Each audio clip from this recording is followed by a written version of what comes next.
Assalamualaikum warahmatullahi wabarakatuh. Apa kabar anak-anak Ustaz semua? Semoga anak-anak Ustaz senantiasa berada dalam keadaan sehat dan tetap semangat untuk belajarnya. Nah, untuk pagi hari ini sebelum kita mulai pembelajaran, marilah kita sama-sama membaca doa sebelum belajar. Oke anak-anak Ustaz, sebelum kita masuk ke materi berikutnya, Ustaz akan mereview pembelajaran kita di minggu yang lalu. Nah, apakah anak-anak Ustaz masih ingat tentang pembahasan kita minggu lalu? Tentang pertumbuhan dan perkembangan hewan, dan hewan apa saja yang sudah kita bahas pertumbuhan dan perkembangannya. Nah, semoga anak-anak Ustaz paham dengan apa yang sudah Ustaz sampaikan di minggu yang lalu. Nah, sekarang kita masuk ke materi berikutnya, yaitu tema 1, subtema 4 tentang mengenal pertumbuhan dan perkembangan tumbuhan. Nah, dalam materi ini diharapkan anak-anak Ustaz mampu mengidentifikasi cara perkembangbiakan tumbuhan. Kemudian anak-anak Ustaz mampu menyebutkan cara perkembangbiakan vegetatif alami dan buatan pada tumbuhan. Selanjutnya, anak-anak Ustaz mampu menyebutkan cara perkembangan generatif pada tumbuhan. Yang terakhir, anak-anak Ustaz mampu mengetahui cara membuat karya mozaik.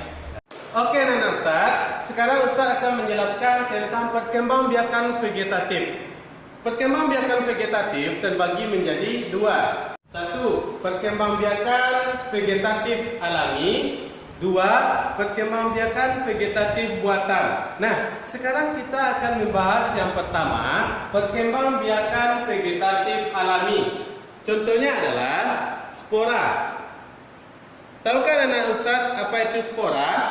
Nah, spora adalah anak perkembangbiakan pada tumbuhan paku. Nah, jadi paku atau pakis yang pernah anak-anak Ustaz makan atau konsumsi, dia berkembangbiak dengan spora. Nah, kemudian yang B, umbi. Nah, umbi merupakan bagian tanaman yang menggembung dan tertanam di dalam tanah. Nah, contohnya adalah kentang, wortel, dan bawang merah. Nah, umbi terbagi menjadi 3 jenis. Nah, dia 3 jenis ya. Yang pertama umbi lapis. Contohnya adalah bawang merah. Nah, yang kedua umbi batang. Contohnya kentang. Yang ketiga umbi akar. Contohnya adalah wortel, lobak, dan singkong. Nah, kemudian yang C yaitu tunas. Nah, tahukah anak-anak Ustaz apa itu tunas? Tunas merupakan tumbuhan anakan yang muncul di samping induknya. Nah, contohnya adalah pohon pisang. Nah, sering anak-anak Ustaz jumpai ya di lingkungan rumahnya. Kemudian kita lanjut yang D, yaitu geragi dan stolon.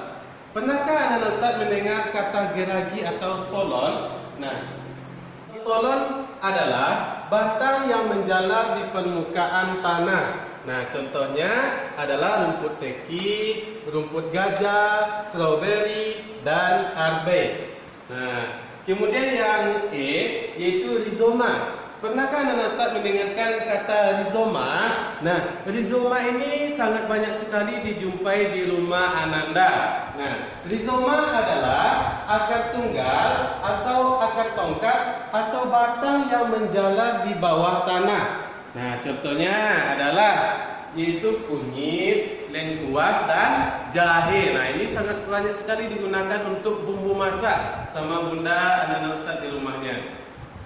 Yang kedua, perkembangbiakan vegetatif buatan. Nah, ini berbeda ya dengan perkembangbiakan vegetatif alami. Perkembangbiakan vegetatif alami terjadi secara alamiah, sedangkan perkembangbiakan vegetatif buatan terjadi karena adanya campur tangan manusia. Contohnya A. Stek. Apa itu stek? Stek merupakan menanam bagian tumbuhan yang dipotong. Contohnya batang tebu dan singkong ya. Kemudian yang B, mencangkok. Mencangkok berarti memperbanyak tumbuhan dengan cara memotong dahan tumbuhan induknya. Contohnya jambu, jeruk, dan mangga. Nah, kemudian yang C itu okulasi. Nah, apa itu okulasi?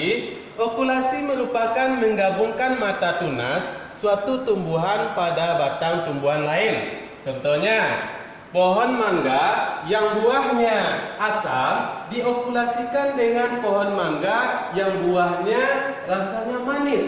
Nah, sebenarnya banyak ya contohnya yang lain, cuma yang tiga poin ini sering digunakan oleh manusia. Nah, sekarang kita masuk ke yang ketiga, perkembangbiakan generatif. Alat perkembangbiakan generatif pada tumbuhan berupa bunga, ya. Bunga lengkap terdiri dari kelopak, mahkota, benang sari, dan putik. Bagian bunga yang tidak ada salah satunya disebut dengan bunga tidak lengkap. Nah, bagian bunga yang berperan dalam perkembangbiakan secara generatif adalah putik dan benang sari. Baik anak Ustaz, sekarang kita akan membahas tentang kerajinan mozaik. Nah, kerajinan mozaik adalah seni dekorasi bidang dengan kepingan bahan keras berwarna yang disusun dan ditempelkan dengan perekat.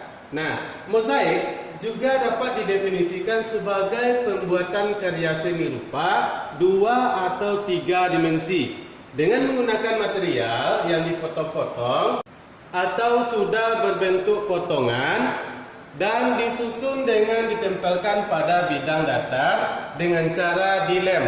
Nah, anak-anak Ustaz boleh mempraktekannya di rumah ya, membuat kerajinan mozaik dengan barang-barang yang ada di sekitar rumah Ananda. Oke, anak-anak Ustaz semua, untuk tugas Ananda boleh lihat bukunya halaman 182. Baiklah anak-anak Ustaz, sampai di sini pembelajaran kita hari ini. Mudah-mudahan anak-anak Ustaz paham dengan apa yang Ustaz sampaikan tentang pembelajaran mengenal pertumbuhan dan perkembangan tumbuhan. Nah, akhirnya Ustaz tutup dengan sebuah ayat. Kata Allah Subhanahu wa taala dalam Al-Qur'an, wal habbuzul asfi war raihan, yang artinya dan biji-bijian yang berkulit dan bunga-bunga yang harum baunya. Jadi semua tumbuhan yang ada di bumi ini adalah ciptaan Allah Subhanahu wa taala. Lalu kewajiban kita adalah menjaga kelestariannya agar tumbuh-tumbuhan yang ada di bumi ini tidak punah. Oke, itu saja pembelajaran kita.